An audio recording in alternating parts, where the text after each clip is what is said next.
Hello and welcome in to Lesson 8, the content video for Precalculus 1.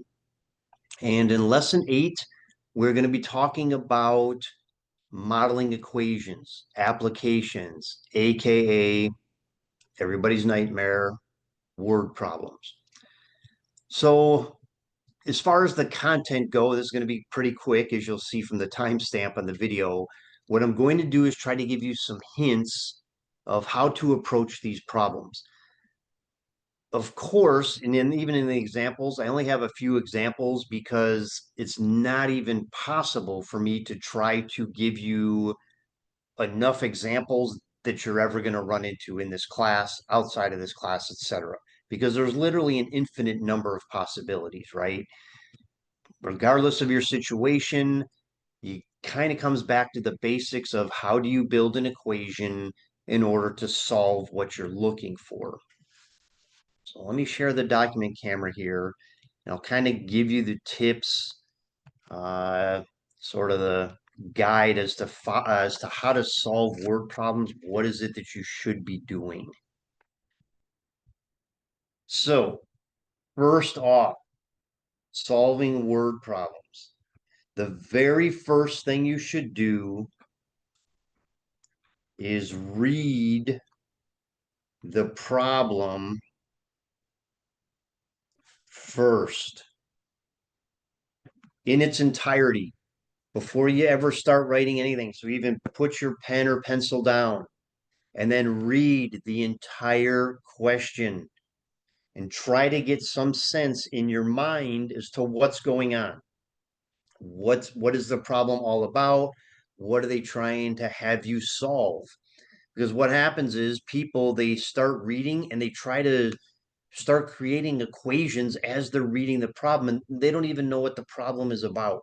So read that problem first in its entirety. Then second, ask yourself, what is being asked?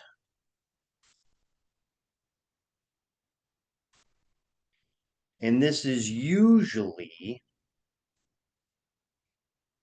the last sentence.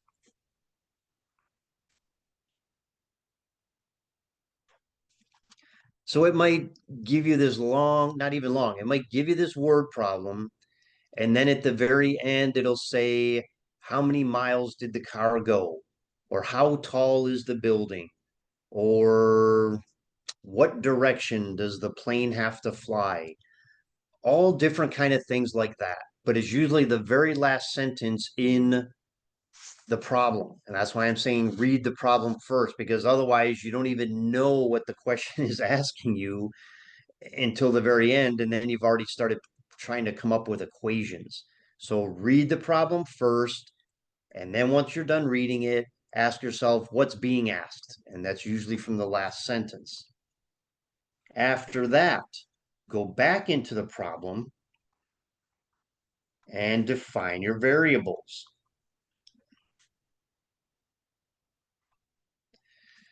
Now, I know everybody loves using X and Y, but my suggestion is try, if possible, use the first letter of whatever you're trying to solve for. So let's say you have a problem with apples, oranges, and grapes, and you're trying to find out how many apples, how many oranges, how many grapes. So I would say A is apples, O is oranges, G is grapes. That way, at the end of the problem, when you get A equals 10, you're not trying to figure out, well, wait a minute. If you have it as X equals 10, it's like, well, was X the apples or the oranges or the grapes? I'm not sure. Now I don't even know what I solved for. Or if you're looking for miles, M equals miles, use M throughout the whole problem. And so use those types of little tricks to find your variables. So as you're writing out the equations, you know exactly what's matching up with what. After you've done that, now you have to start building your equations. And again, usually, because it's never always 100% true, but usually each sentence is an equation.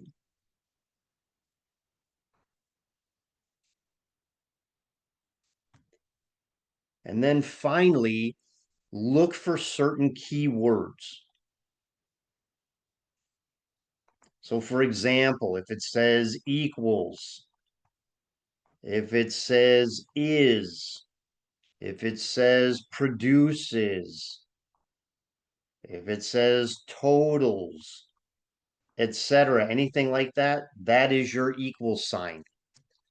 So if it says whatever the number of toys that the boys and the girls have is 25, then you know that, let's say B plus G is 25. B is the number of toys the boys have, G is the number of toys the girls have. So B plus G is equals 25. Then plus or sum or maybe combines, things like that. That's your plus symbol in the equation.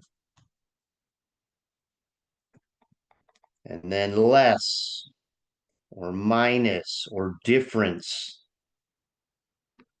When you see these words, that's minus sign. And with this one, be careful of the order.